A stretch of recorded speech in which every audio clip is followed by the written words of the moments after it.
9, 9.5, 10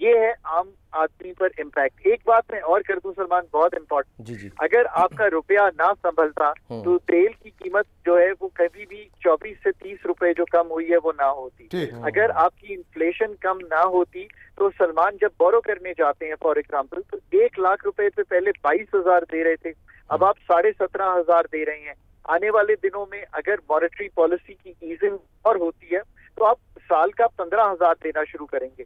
جب ایسا ہوگا تو ہم امید کریں گے کہ نئی انویسٹمنٹ پاکستان میں آئے گی. اس کے ساتھ ساتھ of course I M F کی وجہ سے اب ایک چیز ہے کہ 3 سال کے لیے آپ کا ڈیفالٹ رسک ختم ہو گیا تو فارینرز بھی یہ سمجھتے ہیں کہ Pakistan is a good place to do investment. Saudi ایک انویسٹمنٹ پہلے بھی یاد رکھیے آئی ہے، ایک گو کمپنی تھی جو کہ پیٹرولیم کی ریٹیل کمپنی تھی، اس کو خریدا ہے آرامکو نے. اب پھر ایک سعودی ڈیلیگیشن ہے. لیٹس ہوپ کہ اب ہم یہ جو $2 ارب کی بات کر رہے ہیں ایم او یوز سے آگے بھی بڑھیں، کیونکہ ہم ایم او یوز میں پھنس جاتے ہیں، ان کو عملی جامہ پہنانا بھی بہت ضروری ہے. ٹھیک ہے، بہت بہت شکریہ، بہت بہت شکریہ خاقان نجیب صاحب. بہرحال ہاں سر، ایک آج وہ بہتری تو ہو رہی ہے اور جو یہ اورنگزیب صاحب نے کہا کہ زرعی شعبے پر بھی ٹیکس ہے، اس کا اطلاق ہوگا ویسے اگلے سال جولائی 1 جولائی سے، لیکن آپ ہمیشہ آپ جو اس پر ہمیشہ بات کرتے ہیں آمدن پہ، تو وہ تو سر لیکن صوبائی ظاہر ایشو ہے نا، وہ تو صوبائی ہے، اس کو وفاق جو ہے صوبوں کو بھی کچھ کرنا پڑے گا نا.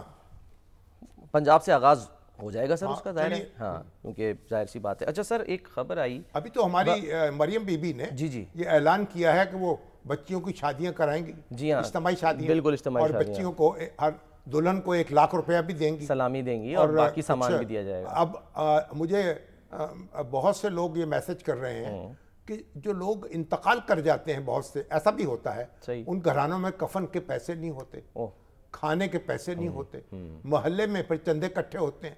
اگر اس طرف بھی توجہ کریں کہ اگر جو لوگ کسب پرستی کے عالم میں ہوں، غربت کے عالم میں ہوں اور ان کے انتقال ہو جائے تو ان کی بھی کوئی امداد کا کوئی بندوبست ہو، اس کا کوئی بھی نظم قائم کر دیا جائے، خواہ بیت المال کے ذریعے سے یا محلہ کمیٹیوں کے ذریعے سے. اس پہ بھی توجہ کرنے کی ضرورت ہے. بالکل. اچھا سر، وہ ایک تو بلوچستان ہائی کورٹ پہنچے ہیں، بلوچستان ہائی کورٹ میں ہمارے امان اللہ کنرانی صاحب ہیں، سپریم کورٹ بار کے سابق صدر ہیں، نگران وزیر رہے ہیں اور صوبائی وزیر رہے اور ایڈوکیٹ جنرل بھی رہے. انہوں نے درخواست کی کہ بھئی یہ بلوچستان اسمبلی جو ہے اس کی عمارت ڈھا کر نئی بنائی جا رہی ہے، اس پہ 5 ارب روپے لاگت آئے گی. تو انہوں نے ہائی کورٹ سے کہا ہے کہ اس کو روکا جائے اور یہ عمارت جو ہے ایک تاریخی اور ثقافتی ورثہ ہے، اس کی حفاظت کی جائے، اس کو منہدم نہ کرنے دیا جائے.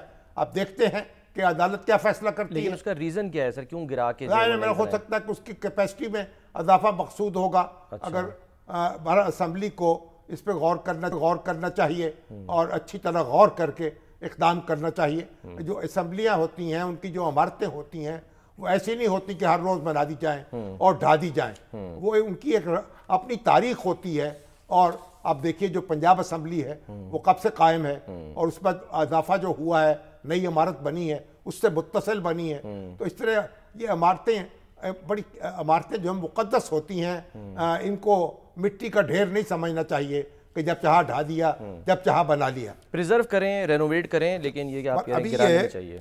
ایک بنگلہ دیش سے بڑی دلچسپ خبر آئی، میں پڑھ نہیں سکا علالت کی وجہ سے واٹس ایپ پہ، کہ جو محترمہ جو ہماری حسینہ واجد ہیں، سابق وزیر اعظم، ان کا جو جنم دن ہے یعنی برتھ ڈے، وہ ایسے منائی گئی بنگلہ دیش میں کہ نوجوانوں نے یونیورسٹیوں میں اور کالجوں میں ان کی تصویر پر جوتے پھینکنے کے مقابلے منعقد کرائے. تصویر لگا دی گئی بڑی سی، اب اس کو نشانہ بنانا ہے آپ نے. اچھا، جن کا نشانہ ٹھیک بیٹھا ان کو انعام دیا گیا، یعنی منہ پہ مارنا ہے، ان کے منہ پہ مارنا ہے. تو جوتے مارے گئے اور پہ انعامات دیے گئے. یہ دنیا کی تاریخ میں یہ ایسی سالگرہ کبھی کسی کی نہیں منائی گئی ہوگی. اور جس طرح حسینہ واجد نے جو ظلم ڈھائے ہیں اپنی قوم کو، جس طریقے سے تتر بتر کیا ہے، جس میں لوگوں کو پھانسیاں لگائی ہیں اور لوگوں کو اور یعنی ایک انہوں نے طوفان بدتمیزی مچایا ہے. اس کا دیکھیے پھر اب کیا حشر ہو رہا ہے. اور کس طریقے سے ان کا دروازے کے اپنی قدم نہیں رکھتے. اخلاقی طور پہ دیکھا جائے سر شاید بہت سے لوگ اختلاف کریں, درست نہیں ہے, اچھی چیز نہیں ہے, اختلاف آپ کر سکتے ہیں, لیکن جو غم و غصہ ہے اسٹوڈنٹس کے اندر, ہاں اب دیکھیے اس کا نتیجہ جو ہے وہ بڑا خوفناک نکل رہا ہے. اچھا سر, وہ ڈاکٹر ذاکر نائک صاحب جو ہیں وہ بڑے خفا ہیں. نہیں, ڈاکٹر ذاکر نائک صاحب آئے ہیں, بڑی اچھی بات ہے, ان کا وجود بڑا بابرکت ہے. ہم ان کی گفتگو سن رہے ہیں, وہ کچھ ایک غصہ آ جاتا ہے. کبھی وہ پی آئی اے پہ ناراض ہو گئے کہ جناب انہوں نے ہمارے سامان جو ہے سامان بڑھ گیا, جب لائے تھے تو کہا, انہوں نے کہا جی ہم اس کو 50% چھوڑ دیتے ہیں, آپ کو دینا پڑے گا ہر جرمانہ اس کا. لیکن انہوں نے کہا میں تو اسٹیٹ گیسٹ تھا اور میرے ساتھ ایسا کیوں ہوا, اور پھر اس پہ غصہ آیا.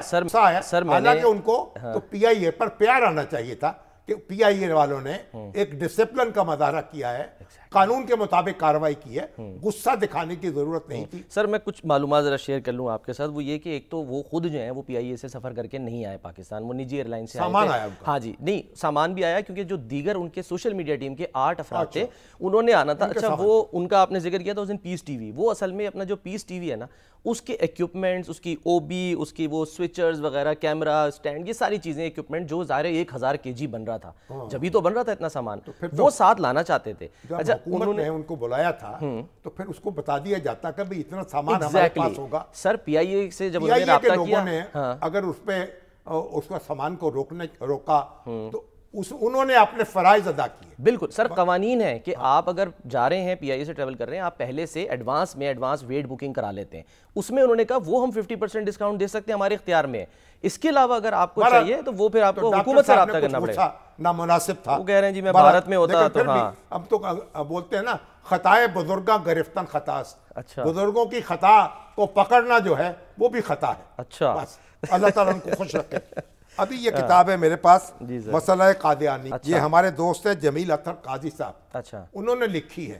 اس وقت روزنامہ اخبارات جو ہیں ان کے سینئر ترین ایڈیٹر ہیں یہ اصل بابائے صحافت ہیں. اچھا, الطاف حسن قریشی صاحب اچھا سینئر ترین ایڈیٹر ہیں, مگر وہ اس وقت اردو ڈائجسٹ کے ایڈیٹر ہیں. صحیح, یہ اخبار کے ایڈیٹر ہیں. اچھا, اور یہ سینئر ترین ایڈیٹر ہیں اخبار کے. اگر وہ بابائے صحافت اول ہیں تو یہ بابائے صحافت دوئم ہیں. اچھا, اور انہوں نے یہ قادیانی تحریک جو ہے, جو قادیانی اس کے خلاف چلتی رہی, قادیانی مسئلہ جو کبھی ان کو اقلیت قرار دیا جائے, مسلمانوں سے الگ ان کا ایک مذہب ہے اس کو الگ رکھا جائے, آئین میں جو آیا 1953 میں تحریک چلی, پھر 1974 میں تحریک چلی, اور 1953 میں یہ تو 12 سال کی عمر تھی ان کی, انہوں نے نظم پڑھی ہے, گرفتار ہو گئے. صحیح, یہ اس تحریک میں شامل ہوئے. اور پھر اس کے بعد اب آج کل ایک روزنامہ وفاق کے ایڈیٹر رہے, پھر جرت کے اور تجارت کے ایڈیٹر ہیں آج ماشاءاللہ. اور آپ یہ دیکھیے کہ ایک 1000 صفحے کی کتاب ہے, بہت موٹی جو مرتب کی ہے, پوری تحریک جو ہے اس میں سمٹ آئی ہے. اچھا, علماء کے مضامین ہیں, اس مسئلے کے بارے میں آگاہی ہے, اور پھر تحریک جو ہے, دونوں تحریکیں کس طرح چلی ہیں اور پھر کس طرح انہوں نے اپنے آپ کو منوایا ہے, اس کی تفصیل ہے. اور وہ کہتے ہیں کہ میں جب روضہ رسول صلی اللہ علیہ وسلم پہ حاضر ہوا اور 33 سال کی عمر تھی, اور وہاں میں نے حج کرنے گیا اور میں نے گزارش دعا کی کہ مجھے کوئی ایسا کام کرنے کا موقع مل جائے جو میری مغفرت کا ذریعہ بن جائے. اچھا, تو اب وہ کہتے ہیں کہ یہ کام میں نے کیا, 1000 صفحے کی یہ قادیانیت اور اس کے خلاف جو تحریک ہے اس کی پوری تفصیل لکھ دی ہے. اور یہ قادیانی حضرات جو ہیں ان کو چاہیے کہ وہ اپنا دستوری سٹیٹس قبول کر لیں, جو ان کو غیر مسلم ایک فرقے کے طور پر رہیں, اپنے آپ کو مسلمانوں سے الگ کر لیں. یہ ان کا بھی بھلا ہے اور ہمارا بھی بھلا ہے. بہرحال جمیل اطہر قاضی صاحب کو مبارک ہو, ہر گھر میں یہ کتاب ہونی چاہیے. اور میں نے سنا ہے ہمارے علامہ عبدالستار عاصم جو ہیں قلم فاؤنڈیشن کے, انہوں نے چھاپی ہے اور پہلا ایڈیشن ختم بھی ہو گیا. اچھا, تو بہرحال اللہ تعالیٰ ان کو اس کی جزا دے. یہ ایک اس معاملے میں اجماع امت ہے. قادیانیت جو ہے وہ ایک الگ مذہب ہے اسلام سے, اس کا کوئی تعلق نہیں ہے. اور فتنہ تو موجود رہتا ہے نا. ذوالفقار بھٹو صاحب کو یہ شرف حاصل ہوا جب وہ وزیر اعظم تھے, ان کو اقلیت قرار دے دیا گیا. اور کرنل رفیع عالم جو ان کے وہ تھے سیکورٹی کے انچارج تھے جیل میں، انہوں نے لکھا ہے کہ جب بھٹو صاحب سے ذکر ہوتا تھا وہ کہتے تھے یہ کام جو میں نے کیا ہے، جو قادیانیوں کو میں نے غیر مسلم قرار دیا آئینی طور پر، مجھے امید ہے یہ میری مغفرت کا سبب بن جائے گا، اللہ سے مجھے امید ہے. ٹھیک ہے. اور یہ ایک دستاویز ہے، یہ علمی بھی ہے، ٹھیک ہے، فکری بھی ہے، واقعاتی بھی ہے. ٹھیک ہے سر، چلیں ایک بریک لیتے ہیں، بریک کے بعد واپس آتے ہیں. ناظرین